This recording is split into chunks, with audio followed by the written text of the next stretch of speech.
We pay homage to the Blessed One, Supremely Enlightened Buddha. Sadhu, sadhu, sadhu.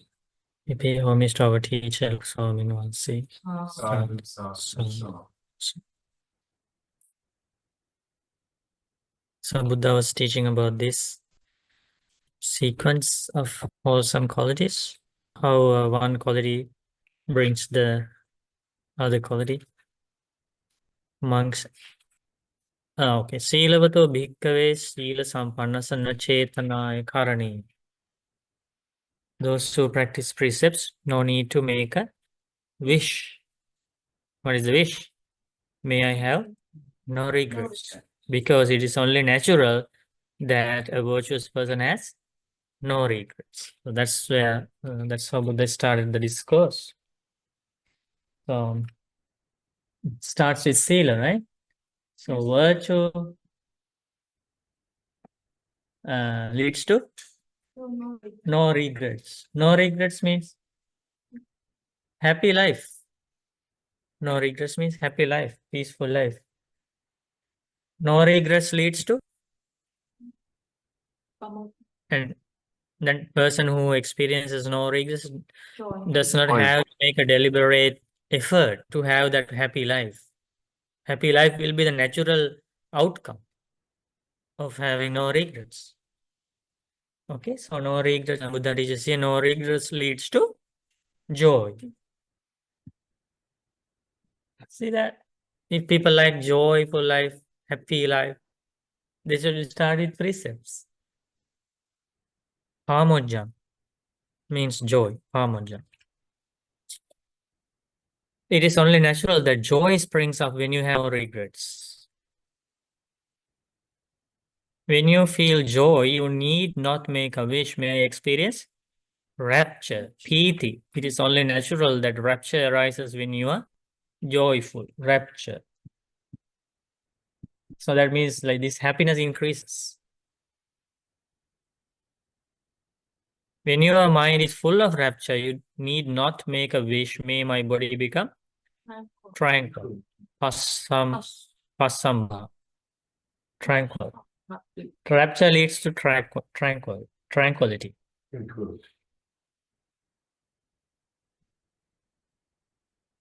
Right? It's only natural that your body becomes tranquil when your mind is full of rapture. Right? You feel happy inside. You don't feel aches, pain, and drowsiness inside. Lethargy. You don't feel those negative qualities. You feel very delightful, very energetic inside. So body also feels the power of the happiness in the mind. That's why some people, when they are diagnosed with cancer or any other sickness, they start practicing meditation, and then they see unbelievable results. Because the happiness of the mind, the clarity of the mind directly links with the bodily things. So it's very clearly explained here, the connection between the happiness of the mind and the bliss of the body, right? When your body is tranquil, you need not make a wish. May I feel bliss, sukhang. Sukhang. Tranquility leads to Bliss. bliss. Right, so far.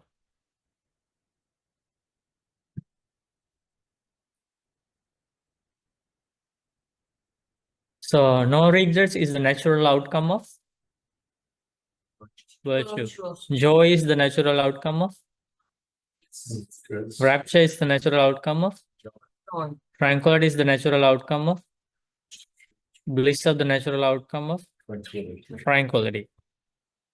Then Buddha teaches,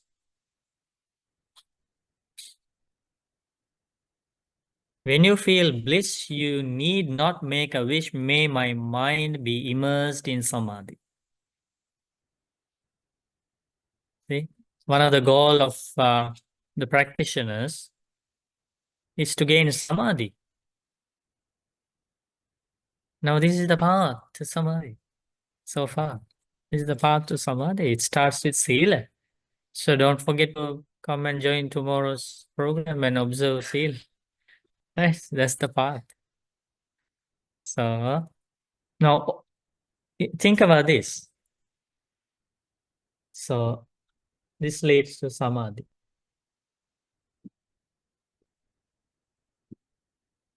Unification of the mind, the clarity of the mind. Some kind of similar meanings. Clarity of the mind, unification of the mind, one-pointedness of the mind, right? This unification of the mind is based on a wholesome object. What is the wholesome object? Huh? Wholesome object? Any like Yeah, like any contemplation taught by the Buddha. Based on that, this samadhi emerges. So now if somebody thinks about gaining samadhi, good meditation, concentration of the mind, all these things becomes the supporting factor for samadhi. What are those supporting factors? Virtue, regret, joy, rapture, tranquility, bliss. They are the necessary conditions for the samadhi to arise. So that means during meditation, you have to overcome all the worries, grief, sadness. Think about all these light qualities, like beautiful, bright qualities. These are right. These are bright, all bright qualities. Not a single one is negative or dark. That's why during meditation, you should have this happy mind without thinking about regretful things. It is only natural, Buddha teaches, it is only natural for the mind to become immersed in samadhi when you feel bliss. I just found this sutta about something about samadhi. Samādhibhāvanāsutta. Buddha teaches here, for monks, there are these 4 ways of developing samadhi. Chatasso ima bhikkhave samadhi bhavana. There are 4 ways of developing samadhi. What for? Atti bhikkhave samadhi bhavana bhavita bahulikata dittha dhamma sukha viharaya sangvattati. There is a way of developing samadhi further that leads to blissful meditation in the present life. There is a practice of meditation, practice of concentration that leads to the happiness in this very life. That's the outcome of that meditation practice. Patti bhikkhave samadhi bhavana bhavita bahulikata jnana dassana patilabhaya sangvattati. There is another practice of concentration that would lead to the gaining knowledge and vision of things.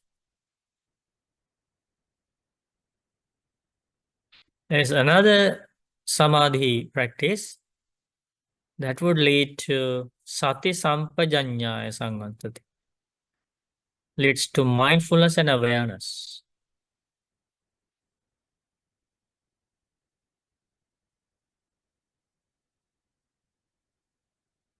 And another samadhi bhavana practice, concentration development, that leads to the asavanang khayaya sangvantati. Leads to the ending of defilements. That's beautiful, right? About these 4 different areas covered by the samadhi, different types of samadhi. And then Buddha teaches about the meaning of the first one. What is the first one? There is a samadhi practice, leads to the happy life in this very life. Happy living. Why is that? Why is that concentration practice that leads to the happy living in this very life? Buddha teaches, it is when a mendicant, quite secluded from sense pleasures, secluded from unskillful qualities, enters and remains in the first jhana, second jhana, third jhana, fourth jhana. So this is the practice of the first 4 jhanas.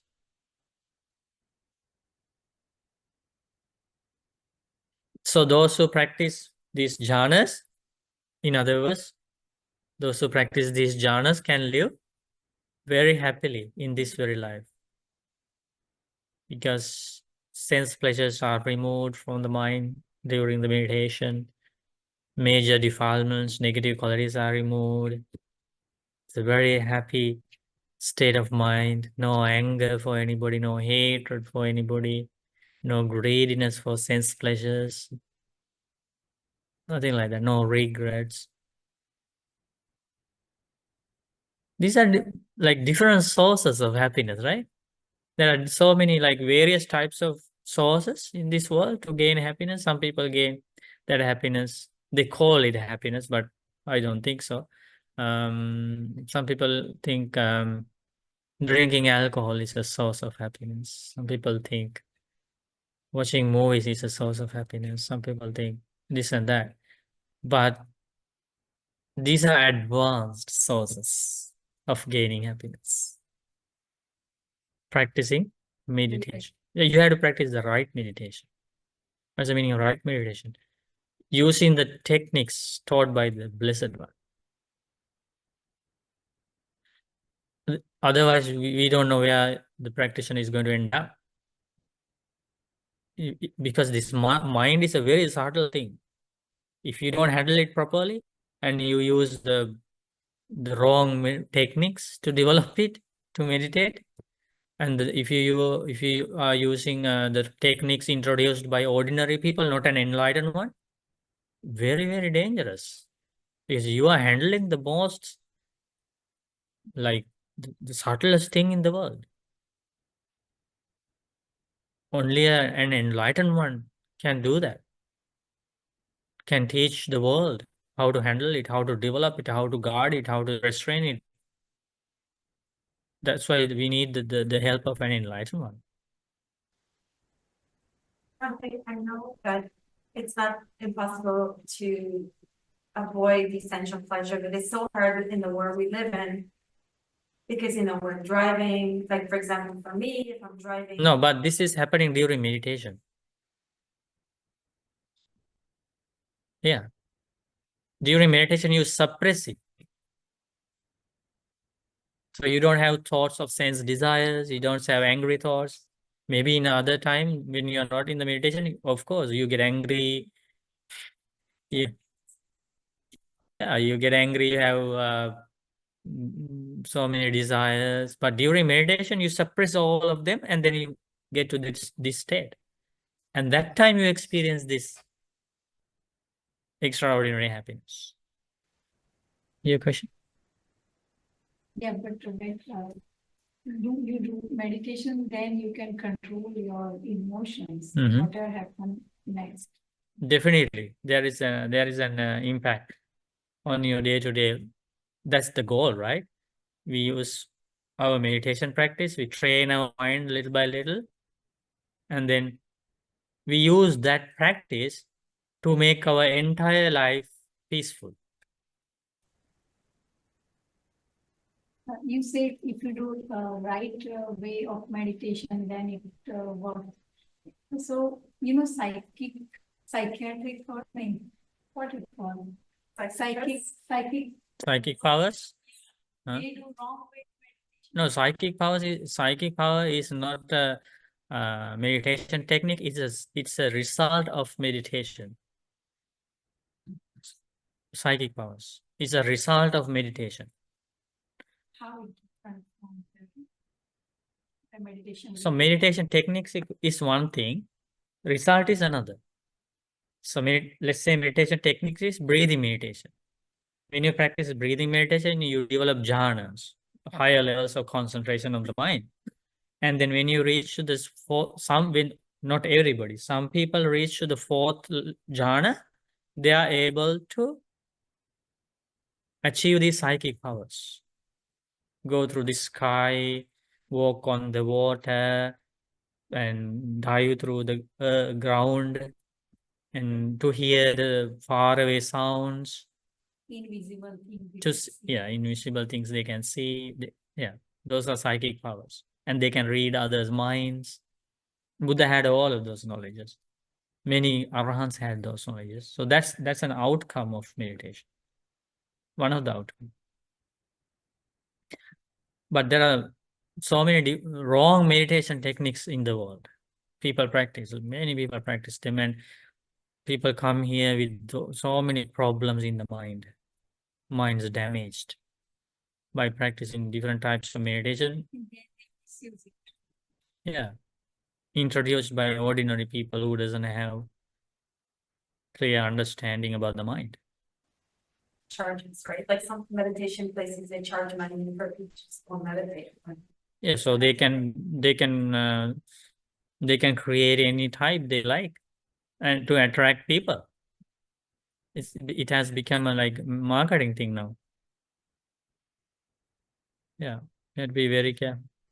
Bhante, how does the material happiness compare to this happiness that we get from meditation? Is it because the material happiness leads to greed? Leads to? Being greedy. That's what is happening, right? And also the material happiness it can never fully satisfy somebody, right? You need more and more. No ending. No matter how many movies you watch, you still want to watch. No matter how much delicious food you consumed, you still need, right? And also the people who go after this material happiness are mostly restless, right? Because they are not quenched. They go after these material pleasures endlessly. It's restless, and so there are so many dangers. And then same people fight for the same material pleasure, and then they kill the other person because they want to achieve that. They want to gain this one. They want to experience the same thing, so they don't want you to use it, and they want to steal the property from you, or they want to steal a girlfriend from somebody else. It's all happening because of this material chase after material pleasures. It leads to lots of conflicts, problems, and it leads to more and more defilements. But this happiness, Buddha encouraged experiencing this happiness, saying there is no wrong of achieving this happiness as much as you like. There are no defilements mixed with this happiness. With the material, with the chase after material pleasures, people become restless.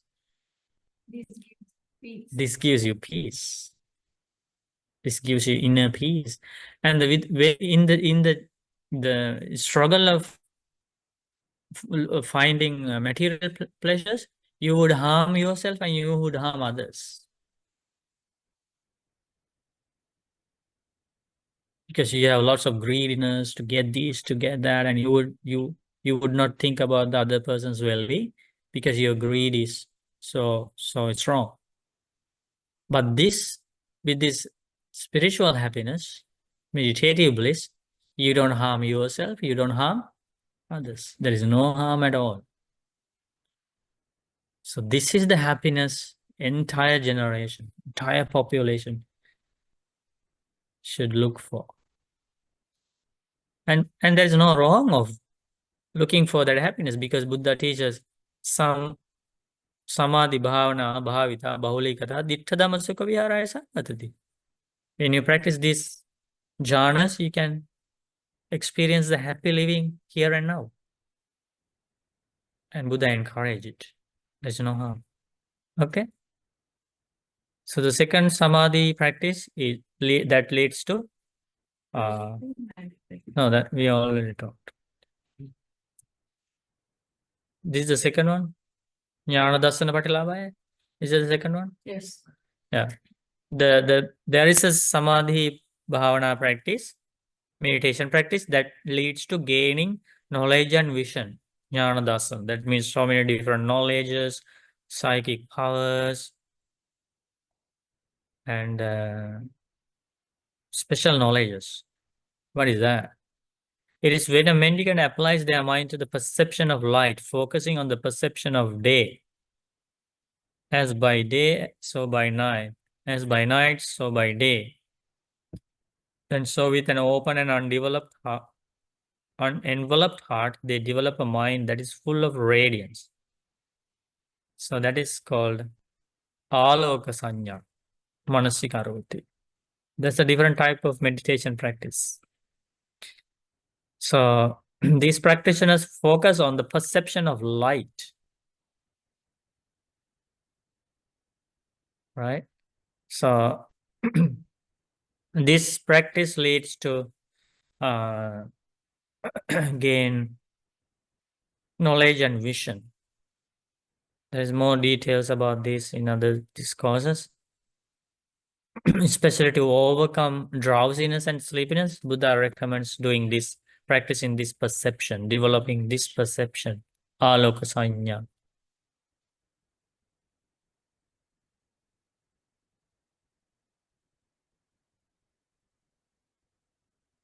So these practitioners train their mind because during like evening time, night time, the mind becomes like or tired or like cloudy, like sleepy, drowsy. To overcome all those negative qualities, they use this perception of light. That's the meaning here. They develop this perception. They are very skilled of developing this perception in the mind. So even in the dark time, evening time, they feel like it's a daytime. So the mind is very bright. It doesn't go to those negative quality sides. So how to do it, Bhante? It's explained in brief here how to do it. So they focus on the perception of day, even at night. As by day, so by night. As by night, so by day. So entire day, they transform into a very radiant light environment around them. They create that from their mind. Yeah, from the mind. This one, you're thinking of, right? Yeah.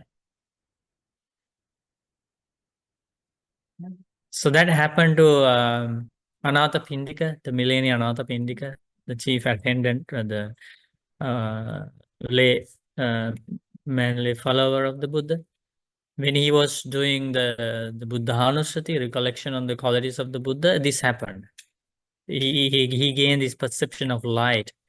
He felt like in the midnight, he saw a great light out there. He was not sleepy. His mind was very bright and he saw everything. He saw like the sunlight everywhere in the midnight. Because the defilements are gone. His mind is focused on the qualities of the Buddha. That's how he achieved this perception of light. So bright. Then he wanted to go and see the Buddha right away because he was thinking about the Buddha, how rare it is to see the Buddha. The first time he's going to see an enlightened one. Excited when you prepare to go for a trip or something like that. Sometimes you don't sleep, you're excited, you're thinking about the places you're going to see, right? That's for material happiness. But this perception of light arose in the millennial Anathapindika by thinking the qualities of an enlightenment. So much happiness inside.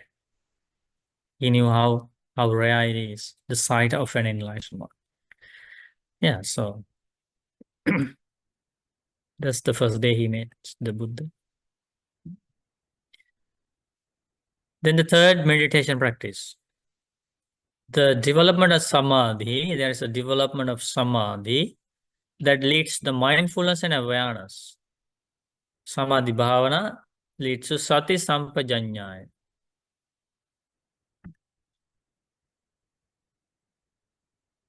What is that? It is when a practitioner knows feelings as they arise. Feelings, happy feelings, painful feelings, neutral feelings. They know when those feelings as they arise, as they remain, and as they go away. So when they develop that kind of mindfulness practice, and also they know the perceptions as they arise, as they remain, and as they go away. They know vitaka, thoughts as they arise, as they remain, and as they go away. They develop that kind of samadhi, and that leads to the development of mindfulness and wisdom. So they are very like focused on these feelings, perceptions, and thoughts. When they arise, they understand now a pleasant feeling has arisen, and it stays because this context lasts, as long as the contact lasts. And when the pleasant feeling changes, they see it very clearly. It happened because this contact that gave birth to this feeling changed. They are very mindful about it. And then pleasant feeling changed now, and painful feeling has arisen. They know when the painful feeling arises. Very mindful. Very mindful. So because when they focus on these feelings, in the future they can achieve this development of mindfulness, awareness. So in the first practice of Samādhibhāvana,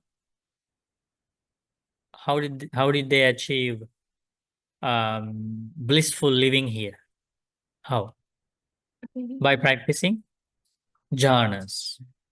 In the second description, the second Samādhibhāvana practice, how did they achieve? How did they achieve jnana dassana? Different knowledges, different like psychic powers, abilities. How?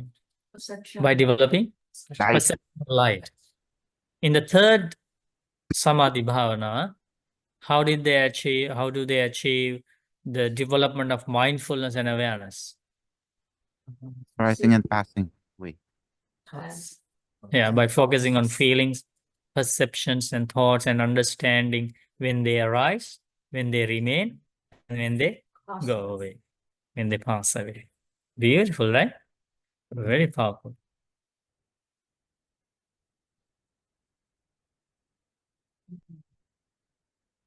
The fourth Samādhibhāvana practice, fourth practice of development of meditation, the concentration, that leads to the ending of defilements.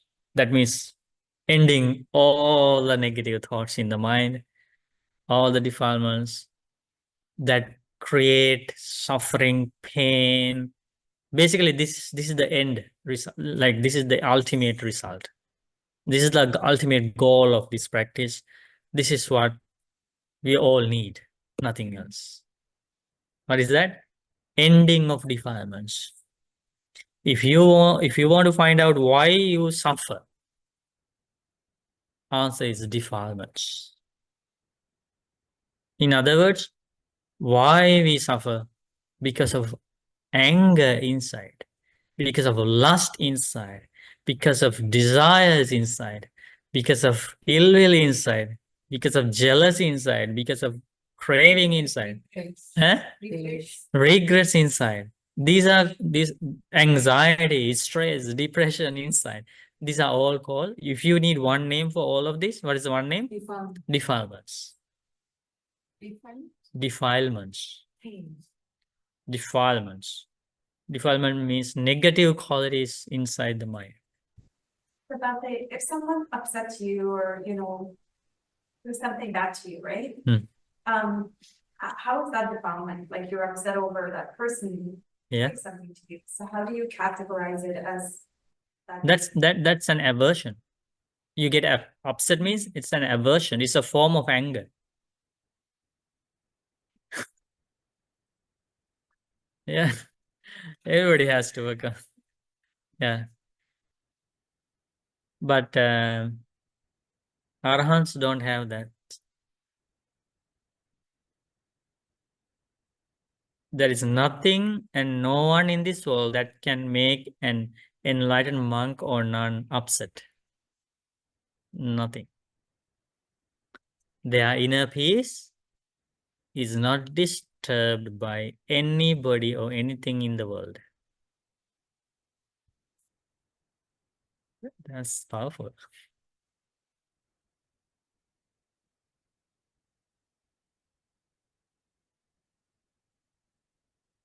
Okay, so this is the Samādhibhāvanā practice that leads to the ending of defilements. In other words, ending of suffering. Ending of suffering. Just by developing the first Samādhibhāvanā, you cannot achieve the end of suffering. So even the Buddha was not in the world, people still practice first jhana, second jhana, third jhana, fourth jhana. As a result, they were reborn in the Brahma world. They became Brahmas. Because when you practice these jhanas, you create powerful good karma. You don't go to hell, you don't go to animal world, you don't go to the ghost world, you don't go to human world, you don't go to heavenly world, you go to the highest world possible. That's the Brahma world. But still you have not achieved what? Ending of defilements. When your karma, good karma is exhausted, used in that Brahma world, that Brahma next life can be reborn as an animal. That Brahma next life can be born as a hell being. That's right. Because even though that human being, when he was in the human world, achieved first jhana, second jhana, third jhana, fourth jhana, the defilements were not uprooted. Defilements were not eradicated fully. They were temporarily suppressed. Because they didn't know the path to eradicate defilements fully. It's only known by an enlightened one. It's a very difficult thing in the world to find out the path to eradicate defilements. Only an enlightened one knows. So those people didn't know about it. What is your question? Yeah. No. Okay. I have, but it's different. Okay. Let's conclude this. So this is the last meditation practice, the Samādhibhāvanā practice that lead to ending of defilements. Samādhibhāvanā āsavanang khayāya samvattati. Āsavanang khayāya means to the ending of defilements, to the ending of all negative qualities, negative thoughts in the mind that creates so much pain, so much misery, so much problems in life. And the defilements that would take a being from life to life, life after life, in this long journey of samsara. This is the reason. So when you suffer, now you cannot say, I am suffering because of him, because of her. No, not valid. In the no, you can't say even that. You have to say, according to this description, I'm suffering because of the defilements in this mind. Because if you have worked on removing anger from your mind, if somebody insulted you, you are not suffering due to anger. That's true. It's because you have defilements inside. You are provoked. What if you didn't have that? What if you didn't have that base? No, if you didn't have that base inside, even though others provoke or do whatever, nothing happens. That's the life of the blessed Buddha. That's the life of Arahants. People criticize, insult, blame. What should we do at that time? At that time, Practice the Dhamma. Every time we can put Dhamma. I guess the Every time you should practice Dhamma. You should practice Dhamma and you should understand.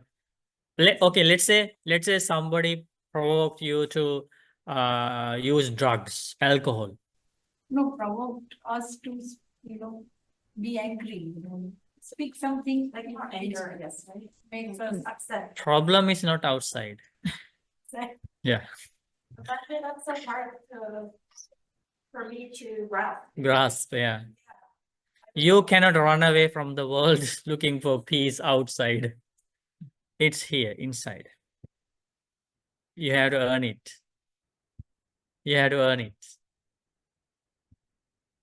Why? Okay, so this is the environment you say, okay? Provoke to anger, all this. Here you are here, okay? Okay? Now you say it's because of these people you get angry. Okay? Okay, leave the environment exactly like this, okay? No change to the environment. But you are replaced by an enlightened being. Enlightened being now here. Same people are outside. if we change, they change, right? And No, they don't change. They stay the same. They still try to provoke the enlightened one. It's hard, but this practice make it possible. situation change, people change. No. People never change. Like, no, people don't change. You have to change. That's the key. You have to change. How to change ourselves? This is the path. Jenny, you understood it? Yes, Bhante. It's very crystal clear, right? Yes, You have to change. I see. Don't try to change others. Then you are not understanding the non-self, anatta. Bhante, if we just ignore it, still it's not, it's just be surprising, right? If we ignore it, like someone provoked you, you ignore. No, the ignoring is like. It's still not be, and I mean, it's, It doesn't. Oh, okay. I got the point. It's not uprooting the defilements. Yeah, anger is there. But this is here we are talking about complete elimination of the root. The root cause of us. It's Not us, the defilement, the anger itself. Okay, the danger of not removing it fully is that in this life, maybe there are good friends around you, good co-workers around you, and they don't provoke you to anger. And then you misunderstand. I'm a very calm person. So I'm sorry, fortunate. I am very fortunate, right? So then you overestimate yourself. Okay. And then you think, I don't need to follow this Dhamma because this Dhamma is for very angry people, They have to work on their anger, and this path is for them. They have to go for meditation retreats. They have to meditate a lot because they have lots of hatred inside. So I don't have that problem. So I don't need to go for these retreats, for these programs, for learning Dhamma. Why? I can just enjoy, have fun, and go somewhere else. Not for meditation classes. No, not for me. That's how they think. They die. As everybody dies. Next life, let's say they gain another human life because of their previous good karma. When they have this next life again in the human world, the environment changes. This life, there are good, peaceful people around that person. But the next life, there are people who provoke to anger with so many evil qualities. This life, that person was a peaceful, calming person, but the next life, that person can become a terrorist. Same person. Lots of hatred.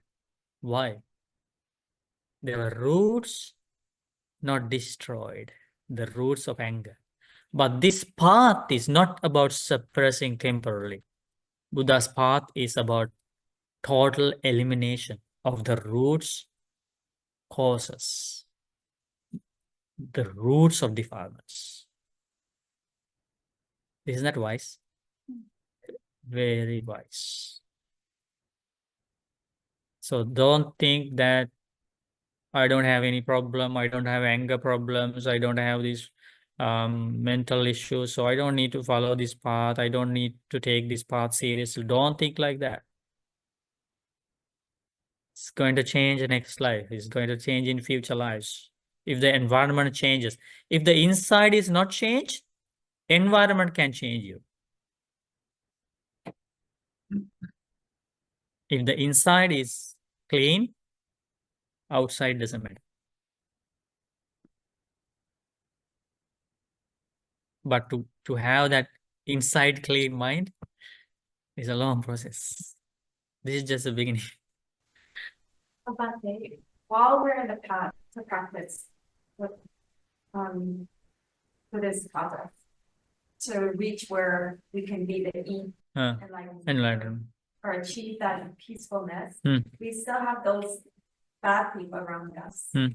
How do you keep practicing to avoid that? Because until you achieve this, until you come to this. Yeah. Every day or every week. In the meantime, you still have this world around you that where these things are not happening. Yeah. So that's where you had to use your precepts. That's where you had to use your mindfulness. That's where you had to use your awareness. That's where you had to use your wisdom. Someone upset me and I used 3 of the 4 or 5 you just mentioned, and I actually rounded it. Good. More. So Because I was able to see it as a really get far, I guess, situation. Yeah, so you saw the benefits. Yeah, some benefits. Yeah. Can also be a gradual path, right, Bhante? It's a gradual path. Yeah, sometimes you may be provoked by somebody shouting from the distance, but if you practice well, you know, some people only get provoked if somebody is in their face and saying something. So at least that's an improvement over. Yeah, it's a gradual training. You will see the benefits, right? In this very life. In some doctrines, you say to see the benefits, you have to die because the benefits are to be seen in next life. But the Dhamma is akalika, samditthika, right? You can see the benefits of following precepts in this very life. You don't need to wait for the next life. The benefits of associating good friends, you can see in this very life. The benefits of generosity, you can see in this very life. The benefits of volunteering, you can see in this very life, because all of those are wholesome qualities. The benefit of meditation, you can see in this very life. The benefits of practicing loving kindness, you can see in this very life.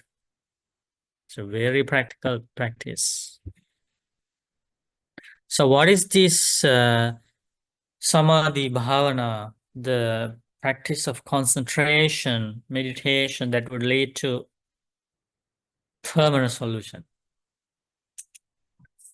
Permanent solution, ending suffering, ending defilements, same meaning. It is when a practitioner meditates, observing rise and fall in the 5 grasping aggregates, vipassana.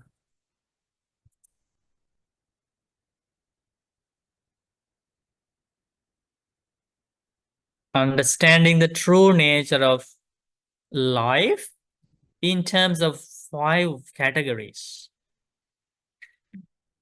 So how to eliminate all the defilements, how to achieve ending of suffering, how to achieve the permanent solution, how to achieve nibbana, how to achieve enlightenment. According to this explanation, is by understanding the true nature of life. That means understanding the true nature of 5 aggregates of clinging. So life means, according to some explanations of the Buddha, life means 5 things. Life means body, okay, or form. Life means feelings, perceptions, volition, or thought, consciousness. So okay, in brief, how to achieve end of suffering? By understanding the true nature of life. How to remove all the defilements? By understanding true nature of life. How to achieve lasting peace? By understanding the true nature of life. Nothing about blind faith or nothing artificial, nothing suspicious, nothing. It's very scientific, realistic, practical approach present to the world by the Buddha. Buddha teaches why we get angry. It's because we don't understand the true nature of life. Why we have so much craving? It's because we don't understand the true nature of life. Not true nature of life means not the true nature of these things. We don't understand the true nature of these physical body. We don't understand the true nature of feelings. We don't understand the true nature of perceptions, sights, sounds, smells, tastes, tangibles, thoughts, perceptions, right?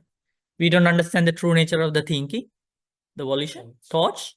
We don't understand the true nature of the consciousness. So when the Samādhibhāvanā, the meditation practice, the concentration, which is practiced based on these 5, that is the meditation leads to the ending of suffering, defilements, in this case defilements, asavana khaya. Okay. So see here. Panchasa upadana khandesu udayabhyanupassī virati. One should contemplate on the arising and passing away of 5 aggregates of clinging. Pancha upadana khandesu. And Buddha explains how to do that meditation. One should understand how to do this vipassana meditation. This is all about vipassana. This section is vipassana. And that vipassana knowledge is only accessible by the world after the appearance of the Buddha. Without the Buddha, vipassana knowledge is not possible. But samatha, jhana practices, even without the Buddha, will be accessible in the world. There will be gurus, rishis, sadhus from time to time appear in the world, and they would teach about how to develop first jhana, second jhana, these jhanas, like alara, kalama, uddakarama, putta. Right? But vipassana knowledge only by an enlightened one. Because to gain this vipassana knowledge, an enlightened one should realize without the help of a teacher the 5 aggregates of clinging, the 6 sense bases, the dependent origination, 4 noble truths, noble eightfold path. All these things should be discovered. It can only be done by a Buddha. So can you understand your fortune, the opportunity you have received? It's beyond words. And what is the meaning of developing this meditation on arising and passing away of 5 aggregates of clinging? This is the way. One develops such is form, such iti rupa, such is form. Iti rupa is samudaya. This is how this body originates, right? Iti rupa sattangamo. This is the end of form, right? End of body. End of body means not the death. Because you get another body next life. Here ending of form means complete stop of receiving bodies. That means you attain Nibbana. No more bodies. Because you cannot have lasting happiness with a body. Why? Because body is the thing that gets all these problems. Accidents, cancer, old age, sickness, right? People shoot you, people stab you. It's because of the body. So think about this concrete solution given by the Buddha. This process of obtaining bodies should be stopped. And that's the ending of form, okay? And you need to contemplate the vipassana knowledge.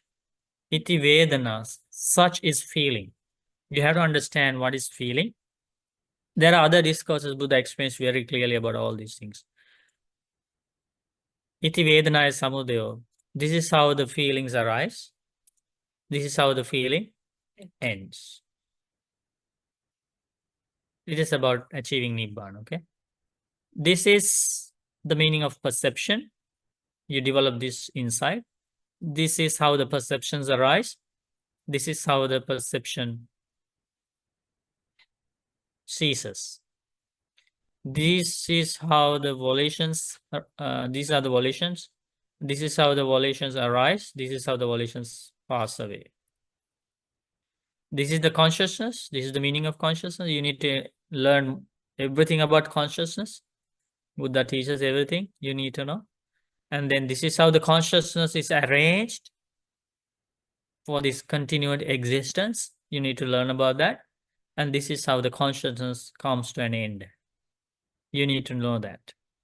This is the way of developing samadhi that leads to the ending of defilements. Those who develop this vipassana meditation end suffering. Isn't it the meditation we practice in our classes? Yes. How happy you are about it? How much happiness you have? Understanding that you are following the right path. Okay? You should have your own understanding. Even somebody comes to you and say, no, don't practice that. That is not the right way. You should have confidence in the discourses of the Buddha. I'm just translating it. It's not the Mahamevunava technique, or it's not this Bhante and that Bhante's technique. It's coming directly from the Buddha. You should have that confidence in the teachings. If somebody says, oh, the Mahamevunava teaches the wrong thing, wrong techniques, you should say, no, I am not teaching anything related to Mahamevunava. I am learning what Buddha taught. I'm just translating here.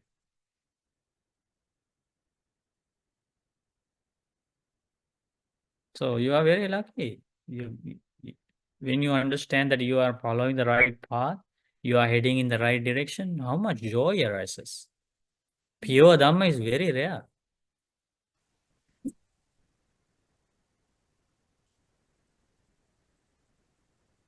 Nowadays, in India and many countries, rape cases are happening. So if starting from school, they have one task of meditation, it might help. Definitely. Those who understand the mind, how they can control emotions, they will not do such things. And we should have like compassion for all these victims and the evildoers. We should have same compassion. It's because these defilements do this. If we continue our journey of rebirth with these defilements, we will do it in our next life. We will be like this. We will be like them. I feel if they cannot, if they are not punished, but in next life they have to suffer. Oh, definitely. Immensely. That's why we should have compassion.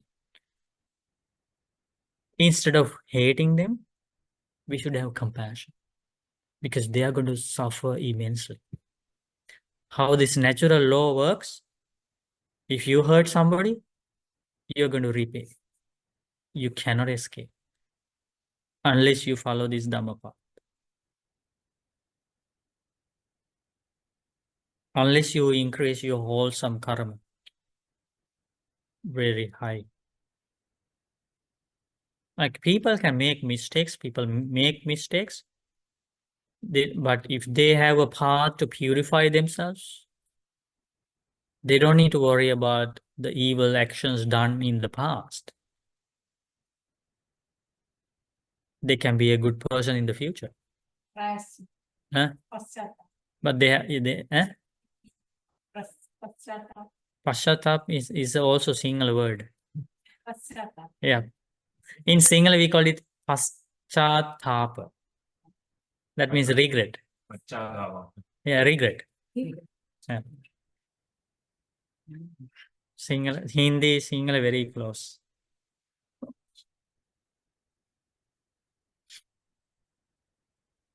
Okay, good.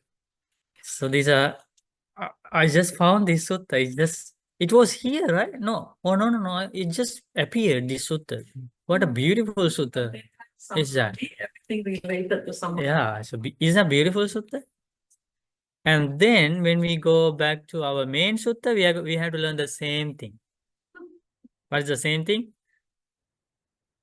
So that one we will learn in the next Saturday. So it is only, where is that? When your mind is immersed in samadhi, you need not make a wish. May I truly know and see. Okay? Yatha bhutan janami passami. When I have to explain what is the meaning of knowing and seeing, I have to go back to this. Consciousness, this pancha upadana khandha feeling. Yeah, I have to go to an explanation of this. Okay, so from all the meditation, only vipassana will make you free from defilement. But Can we say? it's not one thing. How the path is explained, samatha vipassana. Both should go. Both should be in the path. But samatha will not bring you to. Only samatha will not take you. Okay? It's right way to say it's samathocha vipassana. Both samatha and vipassana should be practiced. How can you practice vipassana if your mind doesn't have clarity? If your mind is full of these major defilements, how can you make an effort to see things as they really are? Buddha teaches, when you are angry, you don't know what is going on. You don't know what to say. Yeah. It's like that. The mind should be very calm, focused, concentrated to see things as they really are. Because don't forget, samadhi leads to vipassana. Vipassana. Seeing things as they really are. To gain vipassana, what do you need? Samadhi.